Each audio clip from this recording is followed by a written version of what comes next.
믿음과 행함. 엘렌 지 화이트의 경계를 분명히 함.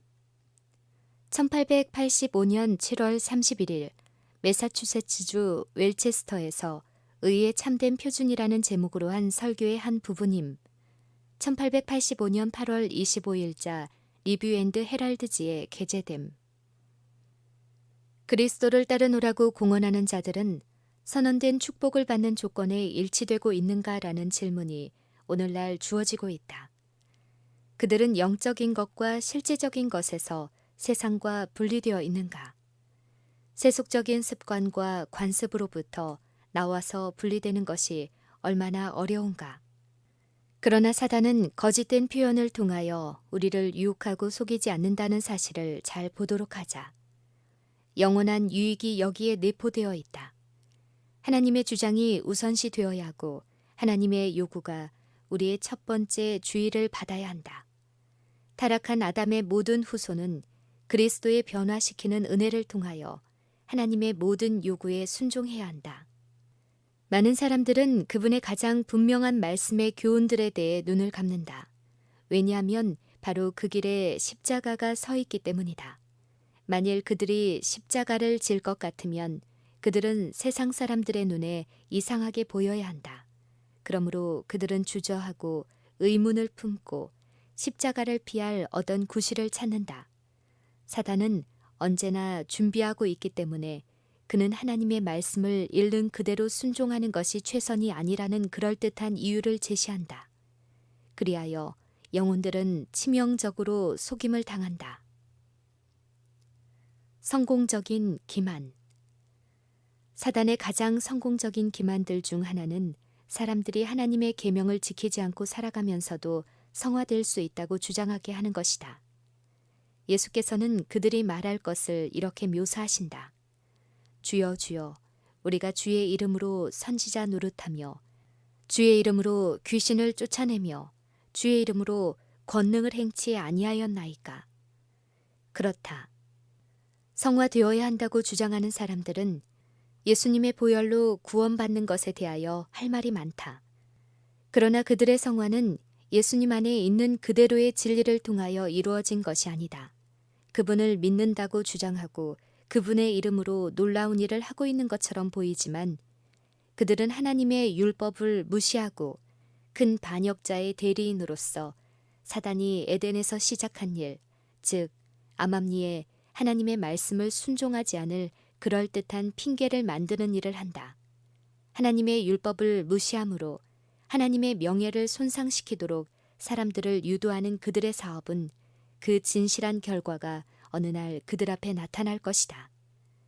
영생의 조건들은 하나님의 말씀에 너무도 분명하게 밝혀져 있기 때문에 성화되지 않은 영혼들이 빛보다 어두움을 더 사랑함으로 진리보다는 오류를 택하지 않는 한 아무도 실족할 필요가 없다.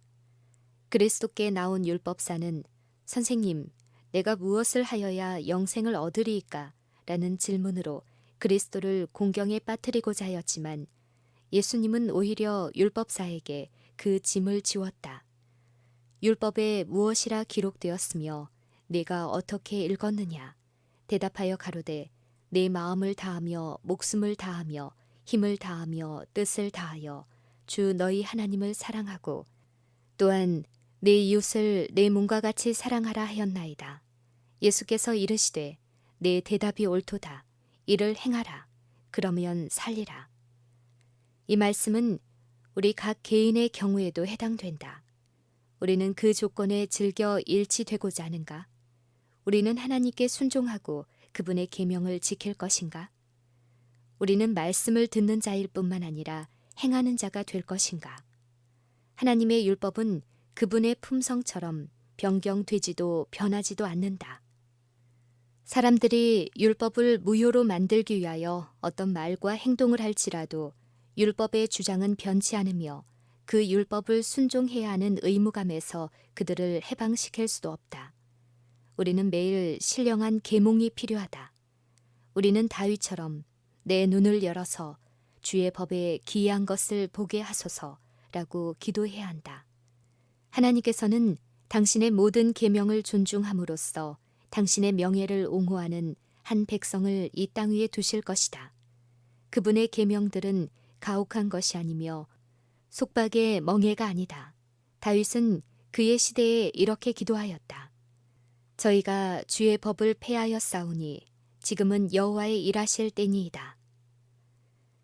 우리 중 아무도 하나님의 율법을 범하는 생활을 함으로써 하나님의 명예를 훼손시킬 수는 없다. 성경을 소홀히 여기고 세상의 보화를 추구하는데 우리 스스로를 바치는 것은 측량할 수 없는 손실이다. 오직 영혼만이 많은 사람들이 영혼의 손실, 영원한 부의 손실을 당하면서 세상의 명예와 세상의 이득을 얻기 위해 치른 큰 희생을 드러내줄 것이다. 그들은 하나님의 생명으로 헤아려지는 그 생명을 소유할 수 있었다.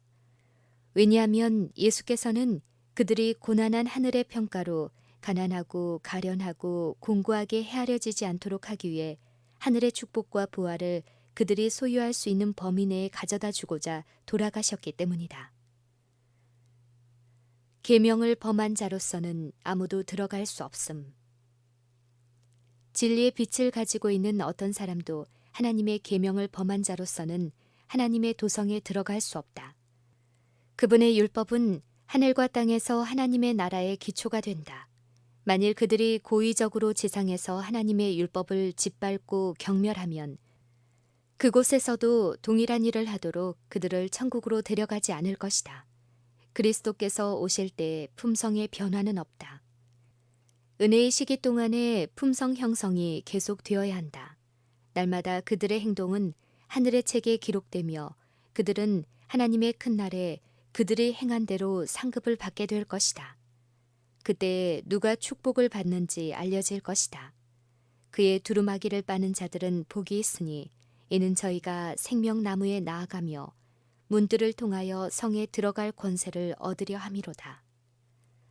하나님의 율법에 대항하는 자들은 하나님 자신을 대항하여 싸우고 있다. 계명을 지키는 하나님의 백성들에 대해 가장 큰 비난을 품은 많은 자들이 거룩하고 죄 없는 삶을 살고 있다고 가장 크게 자랑한다.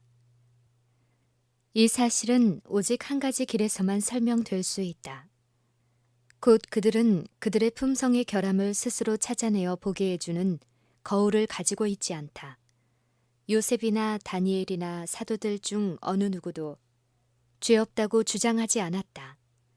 하나님과 가장 가까이 살았던 자들, 하나님께 고의적으로 죄를 지키보다는 자신의 생명 자체를 희생하고자 했던 자들, 하나님께서 신령한 빛과 능력으로 명예롭게 했던 자들은 그들 스스로를 하나님의 큰 은총을 받기에 무가치한 존재임을 시인하였다. 그들은 자신의 연약함을 느끼고 그들의 죄 때문에 슬퍼하고 예수 그리스도의 모본을 따르고자 노력하였다. 다만 두 부류, 순종하는 자와 불순종하는 자. 세상에는 순종하는 하나님의 자녀와 불순종하는 자 두 부류만 있게 될 것이다. 어떤 경우에 그리스도께서는 당신의 청중 앞에 심판의 사업을 제시하셨다.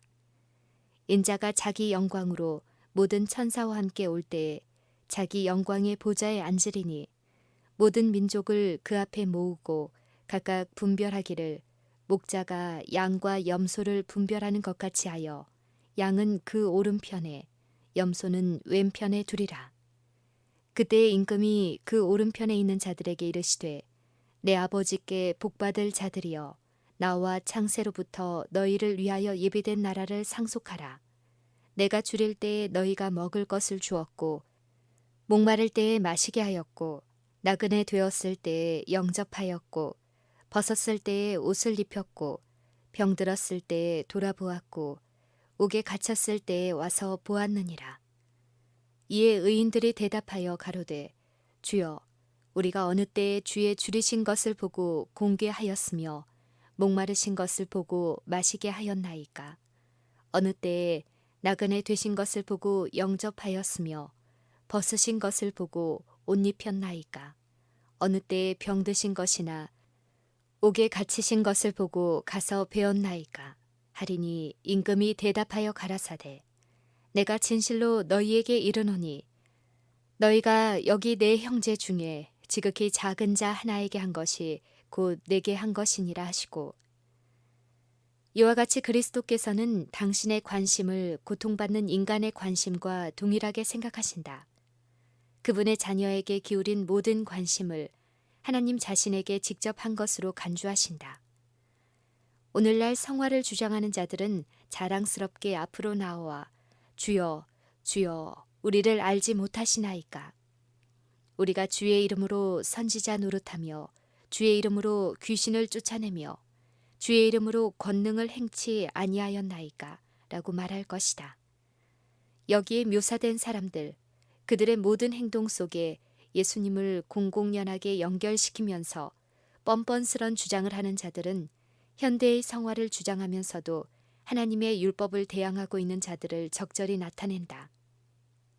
그리스도께서는 그들을 불법을 행하는 자로 호칭하신다. 왜냐하면 그들은 품성의 결함, 거룩하지 못한 심령의 사악을 가리기 위해 의의 옷을 입는 기만자들이기 때문이다. 사단은 이 마지막 때에 불의의 모든 속임으로 멸망하는 자들에게 역사하기 위해 내려왔다. 그의 사단적인 권위는 거짓 선지자들과 인간의 눈앞에서 기적을 행하고 그가 정말로 그리스도 자신이라고 주장한다. 사단은 자신의 기만적인 일을 돕는 자들에게 그의 능력을 준다. 그러므로 하나님의 위대한 능력을 가지고 있다고 주장하는 자들은 위대한 탐지기, 곧 여호와의 율법에 의해서만 식별될 수 있다. 그들은 할 수만 있으면 택하신 자들도 미혹할 것이라고 주님은 말씀하신다. 양의 탈은 너무도 진짜 같고 너무도 참인 것 같기 때문에 우리가 하나님의 위대한 도덕적 표준에 나아가서 거기서 그들이 여호와의 율법을 범한 자들인 것을 발견할 때에만 이리가 식별될 수 있다. 지금이 바로 그런 시간이다.